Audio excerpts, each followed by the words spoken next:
Deməli, ötən gün bir dostumuzla oturmuşduq. Ötən gün dediyim, həqiqətən ötən gün. Keçən ay ya da bir aydan çoxdur belə. Dedi ki, sənin dünya görüşün çoxdur belə. Yəni, xoş bir söz deyirdi, mənə iltifat eləyirdi. Ondan sonra qərara gəldim ki, bu videonu çəkim. Dünya görüş az ya da çox olan bir anlayış deyil. Dünya görüş hər kəsdə var. Hər kəsin həyata qarşı bir baxışı var. Ya bunları sonradan oxuyub öyrənir, ya da bəzi mövzularda ümumiyyətlə heç nə öyrənmir, ənənələri, dədə-babanın elədiklərini izləyir. Dünya görüşlü, dünya görüşsüz insan yoxdur. Dünya görüş sözünü dünya baxışı sözü ilə bir dənə əvəz eləsəz, onda daha aydın olacaq. Hər kəsdə bir formada var. Biri bunu deyir, biri başqasını deyir.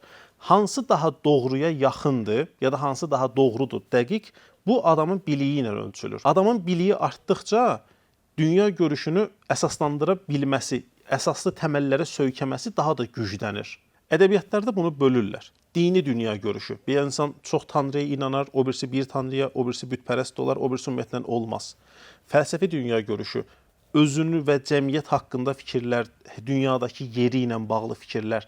Hər kəsin bir fikri var. Siyasi dünya görüş var, tutaq ki, nə deyək, liberalı var, demokratı var və s. Siyasət çox yaxşı bilmirəm.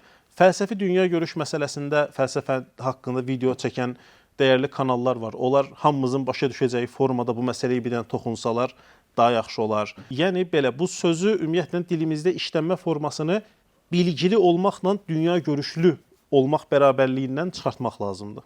Ümid edirəm ki, çox da qarışıq bir video olmadı.